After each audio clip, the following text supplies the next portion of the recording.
انا لو كان معايا الفلوس ده عملت زيه بالظبط، فهما في الاجر سواء. ده الحديث ده عمده من عمد الاسلام. معنى حديث النبي صلى الله عليه وسلم حديث صحيح ان النبي صلى الله عليه وسلم قال ان الدنيا 4 نفر، يعني الانماط الانسانيه اللي في الدنيا 4. النبي لما حط مقسم يقسمهم عليه حط الغنى والعلم، الفلوس والعلم. الناس كلها لا تخرج عن ال4 أقسام دول. رجل أتاه الله علم ومال، فهو بالعلم يعلم حق الله عز وجل ويؤدي حق الله عز وجل في المال، ويشكر الله عز وجل ويعبده حق عبادته. فده في إيه؟ في أعلى المنازل، ده معاه علم ومعاه مال. ورجل أتاه الله علم ولم يؤته مال، فهو معاه علم، فهو يعبد الله حق عبادته ويؤدي حق الله في الرحم والبر والأعمال اللي هو يستطيعها من غير مال. ويقول الثاني ده لو أن معي مال فلان الأول لفعلت به كذا وكذا من البر. يعني أنا شايف الأولاني ده بنى مسجد، المسجد بكلف 1,000,000 جنيه، وجهز 5000 مجاهد في سبيل الله، وعمل وقف، وأنفق على طلبة العلم، وأعف نساء وشباب يريدون الزواج فأنا كل ما أعمل كده أقول إيه؟ أنا لو كان معايا الفلوس ده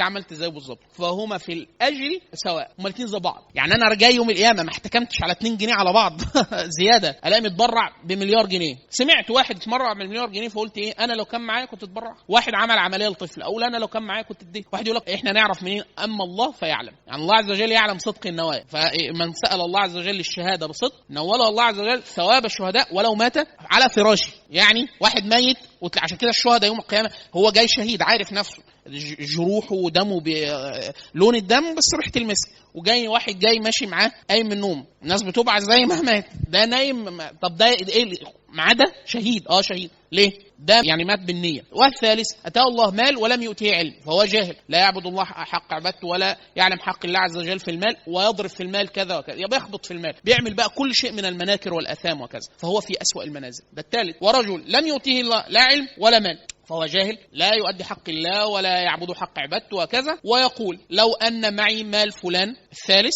لكنت فعلت كذا وكذا من الإثم، فهم في الإثم سواء. واحد يقول لو أنا معايا فلوس دي كنت زنيت، لو كنت كذا كنت عملت كذا من الإثم، فهما في الإثم سواء.